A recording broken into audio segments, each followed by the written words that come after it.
La noticia que supimos bien temprano, el hallazgo de la niña de 7 años apenas, que había sido secuestrada hacía 3 días. La noticia que nos había mantenido en vilo, o por lo menos la idea, las versiones que nos habían mantenido en vilo durante todas estas jornadas. La noticia que nos generará en 2 horas de esta pantalla de televisión pública todo tipo de abordajes, todo tipo de enfoques. Seguramente, porque tras la aparición de esta niña, afortunadamente, y aparentemente está sana, se siguen haciendo exámenes, deja un montón de interrogantes abiertas, un montón de temáticas que tienen que ver ya más con cuestiones generales, con cuestiones estructurales también. La más saliente de ellas quizás sea qué ocurre con las personas que viven en situación de calle.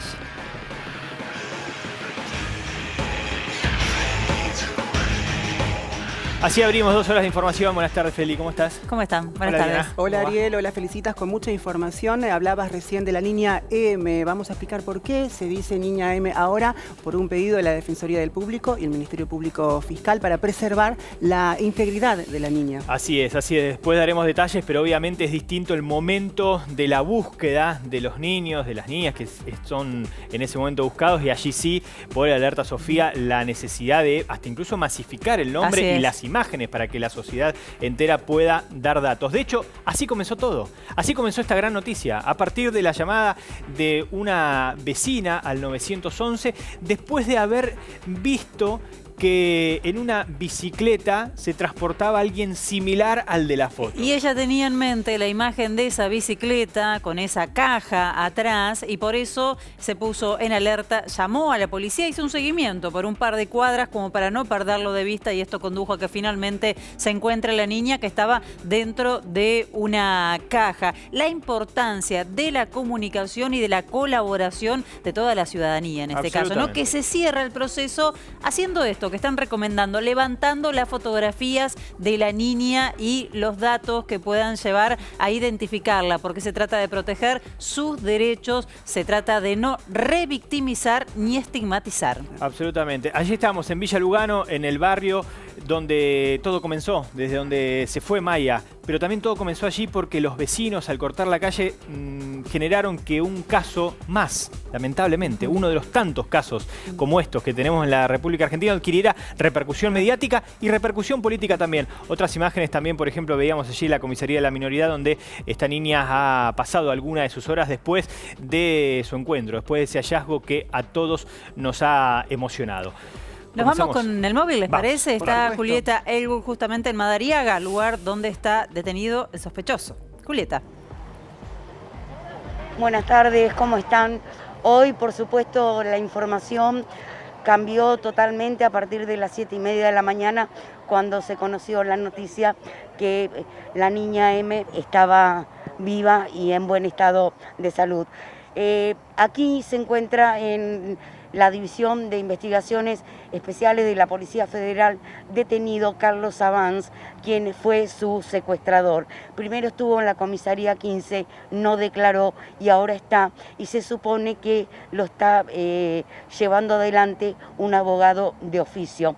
La idea es que no declare hasta que no se realice la pericia psiquiátrica, tanto a él como a Estela. Esta es la información que manejamos de lo que tiene que ver con Carlos Savans.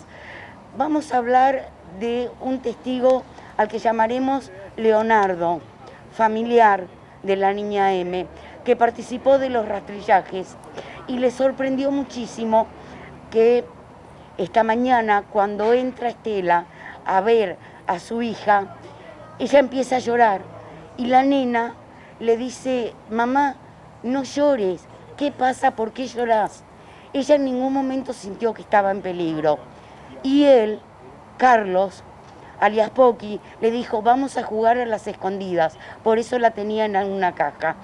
En algún momento del patrullaje anoche se interrumpió porque la propiedad era una propiedad privada, entonces la policía no quería ingresar al lugar por el momento. Estaban esperando que no se produjera una encerrona que asustara al secuestrador y a la niña.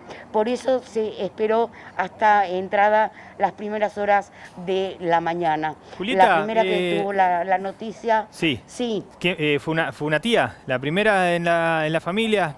Creo que se han enterado por televisión. Ahora vas a contarlo, pero mira qué interesante esto, qué increíble también, que cuentes que la niña no percibió o no habría percibido, vamos a decir, lo que sucedió con ella, lejos de conocer, obviamente. Claro, muy todavía lejos. todavía no sabemos qué sucedió, Sí, muy ¿no? lejos de saber todo, igual a partir de algunos datos y de esta información que aporta Julieta desde allí, podemos empezar a reconstruir algo. Y eso también habla del desamparo, es decir, no es que atenúa la situación, sino que la expone más aún, ¿no? El desamparo hace que una chiquita de 7 años se vaya del entorno en el que siempre vive, no de su casa, del lugar donde vive, que se vaya lejos de su mamá durante 3 horas y que pueda parecerle normal o pueda no resultarle trágico, Incluso dramático. De esa figura del desamparo, la niña Es más, posiblemente Ariel, haya encontrado la figura de protección a través de ese captor. A ver. Sí, Julieta, te escuchamos. Es más, hasta los efectivos policiales se sorprendieron de la nena abrazando a su mamá, diciéndole: mamá, estábamos jugando a las escondidas. O sea, en ningún momento ella percibió. Aparte fue una búsqueda a ciegas, porque no había un celular de por medio que pudiera marcar una cuadrícula donde estaba. Fue la gente, fue todo el país que se movilizó buscando a la niña M. Hoy estuvimos en Lugano durante toda la jornada, no hubo un auto, no hubo un camión que no hiciera sonar sus bocinas de la alegría que tuvimos todos cuando nos enteramos de esta noticia. ¿Qué va a pasar con Carlos Avance? ¿Pueden declararlo inimputable? Aún no lo sabemos. Tienen que hacerle las pericias psiquiátricas tanto a la madre que sufre una enfermedad, porque la droga es una enfermedad, hay que rehabilitarla, y también este hombre. Así que bueno, en esta primera salida, después tenemos más detalles para contar de cómo fue el encuentro de la niña M con su madre, con su abuela, y también qué pasó con los efectivos policiales que pudieron abrazarla, contenerla, y uno cuando ve la imagen de una niña tan frágil no puede evitar emocionarse. Seguro. Gracias, Julieta. Muy buena tarea, Julieta Albul, en todos estos días allí en el lugar del hecho. Es cierto lo que habla de la gente, que en ese momento hasta incluso la agente de policía, que hasta incluso le da su campera. Sí. Un momento donde la fuerza policial, seguramente porque sus escalones más altos han hecho lo posible para esa imagen que hoy tiene la sociedad, también en los escalones más bajos hay la sensibilidad suficiente para darse cuenta qué es lo que tenía que hacer en ese momento, ¿no? Iremos sabiendo más Obvio. con el correr de los días, manejando la información con cuidado para no caer en esto que mencionábamos al comienzo, no revictimizar sobre todo y no estigmatizar a la niña, de la cual ya no se puede divulgar la fotografía, tampoco el nombre, y a su entorno. Se está trabajando, están atendiendo la situación, quedan un montón de frentes Seguro. abiertos, Sí, sí. y temáticas sobre las que seguramente vamos a poder volver. Hubo algún chisporroteo entre las fuerzas de la provincia de Buenos Aires y Nación nuevamente, es otro de los temas que se desprende de esta causa. Habló Berni. Sí, Sergio Berni, ministro de Seguridad de la provincia. El despliegue que ustedes vieron ayer, el trabajo de hace 48 horas desde después que tuvimos información, fue muy importante, y cada uno de las imágenes que fuimos teniendo nos permitió tener la trazabilidad de cómo trabajar. Y digo, esto es muy importante. Nosotros teníamos imágenes de ese lunes, de lo que había pasado desde las 9 de la mañana hasta las 9:53. Pero también teníamos imágenes del sábado anterior. Y así fuimos reconstruyendo una línea de tiempo. Y esa línea de tiempo también se pudo construir en la provincia de Buenos Aires, en los diferentes lugares, cuando se tomó el tren, cuando llegó a la provincia y cuando empezó a recorrer. También imágenes de hoy a la mañana, que le permitieron a la fuerza, a partir de las 8 de la mañana, desplegar, que es lo que me contaba el ministro Berni, que a las 8 de la mañana tienen una imagen del COM y que a partir de allí surgen también llamados de diferentes vecinos. Creo que un camionero, creo que una vecina, la verdad que también trabajo conjunto y concomitante. Así que es la manera que tenemos que hacer de trabajar. Es el esfuerzo que tenemos que poner todos juntos.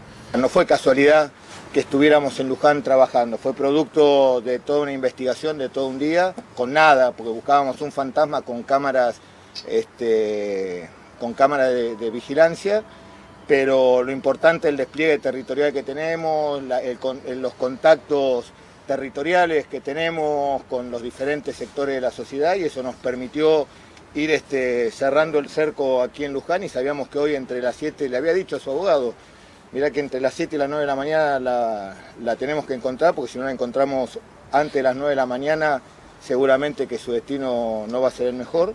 Y bueno, y eso fue lo que hicimos. Como bien dijo el el ministro de Seguridad, a las 8 de la mañana ya teníamos una imagen localizándola, centrándolo en la escena en Luján, y bueno, y a partir de ahí, obviamente los llamados, cuando empezó a mover, cuando salió a la luz, cuando se hizo visible, los llamados que comenzaron a entrar al 911. Lo que terminó es la angustia. Todo lo demás no ha finalizado, al contrario, ha quedado muy expuesto y tendrá que comenzar. Las soluciones de las otras problemáticas tienen que comenzar de una vez por todas y ya definitivamente. La situación de calle, el desamparo, la deserción escolar, las adicciones. Miren cuántas problemáticas tiene nuestro país en este caso. Lo que también comienza es la investigación de lo que ha sucedido. Y para eso, nadie como Néstor Espósito. Néstor, buenas tardes. Buenas tardes. Solucionada la primera parte de la más grave de todo esto, que es la aparición con vida de la chiquita, lo que viene ahora es la parte que tiene que ver con la contención de ella y de su familia, y por otro lado, la investigación penal respecto de lo que ocurrió. Vamos a empezar por este último costado.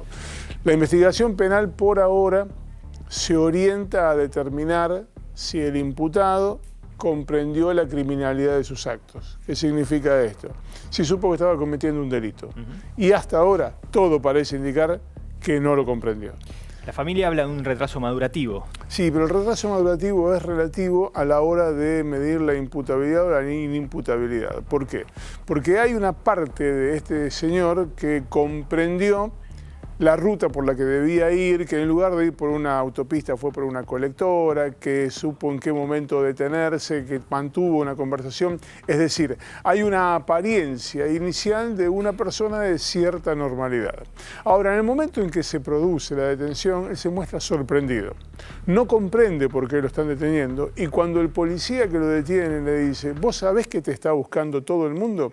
Lo que termina diciendo es, ¿por qué me están buscando? De manera tal que hay una suerte de ingenuidad. No parece ser el tipo de persona que puede simular una situación de esta naturaleza. Entonces, el primer análisis que se va a hacer luego de los estudios forenses para ver si está bien y demás, tiene que ver con lo psiquiátrico, para ver si puede o no puede afrontar un proceso penal. Déjame preguntar, Néstor, Sí, claro. antes de seguir. Hay una revisión médica que ya habrán realizado a la niña o tendrán que realizarle. Ojalá que nada se encuentre de lo que ha sucedido en estas horas. Pero en caso de hallarle algún problema, algún perjuicio, algún padecimiento sufrido en estas horas, puede cambiar el concepto independientemente de ese estado del hombre. Es una posibilidad que no está atada a la gravedad del delito de que pueda haber sido víctima. Perfecto. Vamos a poner un ejemplo para que se entienda claro. Sí. El cantante Pity Álvarez está en estos momentos, hace 2 años que está preso, poquito menos, y está a punto de enfrentar un juicio oral y público. Ahora tiene un proceso, un peritaje, para determinar si está en condiciones de afrontarlo. ¿Qué podría pasar si el peritaje psicológico dijera que no está en condiciones? En el año 2010 fue modificada la Ley de Salud Mental. Se reglamentó en 2013, y a partir de esa reglamentación, cuando una persona tiene un problema de esta naturaleza que no le permite afrontar un proceso penal, queda bajo la tutela de un juez civil. Y ese juez civil no tiene la facultad de mantenerlo encerrado contra su voluntad, a menos que haya una razón de muchísimo peso. Pero la normalidad es que la tutela se haga en un tratamiento ambulatorio. Lo que estamos diciendo es que si ocurriera esto, existe una firme posibilidad de que el imputado por la sustracción de la chiquita pudiera seguir el tratamiento en su casa. Perfecto. Sigue adelante, si querés, porque te había interrumpido. ¿Cómo sigue esto? Básicamente hay una parte que tiene que ver con lo penal, acabamos de contarlo, la otra tiene que ver con la parte de civil. Un tribunal de familia ya está tutelando los derechos de la niña, básicamente porque hay una contención que debe darle desde el costado social, pero también con una supervisión judicial. Para eso ha intervenido un juez de familia, un asesor tutelar de menores. Hay 2 expedientes. La chiquita no puede volver a las condiciones de calle en la que estaba y tampoco se la puede desvincular de su madre. Es un proceso muy complejo que está apenas comenzando y que tiene que ver con un enfoque multidisciplinario, con un basamento social para revincular a la chica con su madre, para que su madre vuelva a ofrecer una contención familiar y para que ambas puedan seguir la vida adelante. Hoy no le ponemos nombre, ustedes lo han escuchado en todo este tiempo porque estaba la sociedad, estaban los funcionarios, estaba la seguridad en plena búsqueda, pero en estas horas ese nombre ha sacado del anonimato a muchísimas personas en nuestro país, a muchísimos niños incluso en nuestro país. Esto que vos decís, Néstor, es una problemática de decenas de miles de argentinos que no tienen dónde dormir cada día. Allí es donde ha pasado las últimas horas esta niña, o por lo menos allí es donde la han encontrado, allí es donde vive, allí, pero no en una de esas casas. No, claro. Cuando se dice que vuelve a su casa, es una falta de respeto. Vuelve al lugar donde vive, vuelve al barrio donde vive, vuelve a estar cerca de la persona con la que vive. No vive en una casa. Así en muchísimas situaciones que no son anónimas. Eso que estamos viendo allí es donde habitualmente vive. El déficit habitacional de nuestro país es gravísimo, es una de las grandes problemáticas que tiene nuestro país. Nosotros desde los medios hablamos por momentos de esa crisis. ¿Cuándo? En general cuando hay tomas. Cuando se los pone más en la función de, voy a abrir comillas, victimarios que de víctimas. Hay un déficit tremendo y hay un problema de años. Vuelvo a lo que estabas planteando. Está claro que la chiquita allí no puede vivir. Está claro que hay muchísimas chiquitos y chiquitas en nuestro país que no pueden vivir en esos lugares. ¿De qué manera el Estado puede tomar carta en el asunto en el cortísimo plazo? En el cortísimo plazo, básicamente suministrándole una vivienda, un trabajo, un tratamiento a la madre que tiene un problema de adicción reconocido por ella, escolarizando a la chiquita y haciéndole una contención, una malla de contención para que pueda reinsertarse en el seno familiar. No es una cuestión de elección. Ni la madre ni la chiquita eligieron vivir en este lugar que veíamos recién. Está claro que si la elección es vivir allí o tener un trabajo seguro, una obra social, una cobertura médica, una posibilidad de jubilarse en el futuro, a una chica escolarizada y con la posibilidad de comer todos los días, no hay mucho para dudar entre la elección entre una cosa y la otra. Gracias, Néstor. Seguimos, por favor. Y continuamos con el tema, pero esta vez desde otro aspecto, ¿no? Y reiteramos además nuevamente que la niña M fue encontrada en el barrio Lanuse perteneciente al partido de Luján. Las cámaras de seguridad de la zona fueron las que permitieron y facilitaron hallar a la nena. A propósito de esto, un equipo de la televisión pública recorrió la zona. Allí nuestro colega Daniel Castaño habló con algunos testigos. Finalmente se produjo la noticia tan ansiada que nos llenó de alegría y alivio. Maya fue encontrada deambulando en este lugar, Las Heras y Gamboa, por una mamá que se dirigía con su criatura a un jardín de infantes cercano. La mujer dio aviso al 911. Una de las primeras en concurrir fue una oficial de la policía bonaerense quien abrigó con su propia campera a la niña, ya que se trataba de una mañana muy fría. La nena, de 7 años, fue conducida al hospital local Nuestra Señora de Luján, donde se le realizaron los primeros estudios. Los mismos van a continuar y también se le va a realizar una cámara Gesell para ser aportada en la causa. Poco después se produjo el tan ansiado reencuentro entre hija y madre. El secuestrador Savans fue detenido y puesto a disposición de la justicia. Protagonista de un hecho que nos alegró a todo el mundo y nos trajo mucho alivio, ¿no? Sí, la verdad que sí, sí. Por suerte apareció la nena. ¿Cómo fue? El tema fue así, yo volví a dejar a mi nena en el jardín por la calle La Plata y Buenos Aires, que ahí es donde lo cruzo. Y ahí fue que, digamos, que empecé a dudar y di la vuelta a la manzana. Y ahí fue donde me encontré con el camionero que había parado, que estaba hablando con otro señor, que también le parecía que era. Entonces yo agarro y le digo, sí, para mí también es. Y ahí empecé a seguirlos, los seguí 6, 7 cuadras, mientras que llamé al 911. Los seguí 6 cuadras mientras que iba hablando con el 911. ¿Y a partir de ahí? Y bueno, ahí fueron 6, 7 cuadras y me aparece un patrullero atrás y bueno, le hago seña y dan la vuelta en las ceras y ahí fue que donde lo agarran. Y ahí fue que lo reducen a él, lo agarran y se cae la bici y ahí la policía saca el cartón y estaba la nena. Estaba la nena ahí. ¿Estaba la nena escondida con el cartón? Sí, con el cartón. Sí. Y contame, ¿cuál fue tu Ay, no, tu emoción del momento? Muchos nervios, sí. La verdad, muchos nervios. ¿La nena cómo reaccionó? La nena se largó a llorar porque la bici se cayó. Cuando lo agarraron a él, la bici se cayó y bueno, ahí seguro que se asustó. Y bueno, después la contuvo la policía, se sacó su campera y la cobijó a ella y la agarró UPA. Y bueno, ahí un poco se tranquilizó. ¿Qué te deja todo esto? Que hay que cuidar a los chicos. Hay que cuidar a los chicos.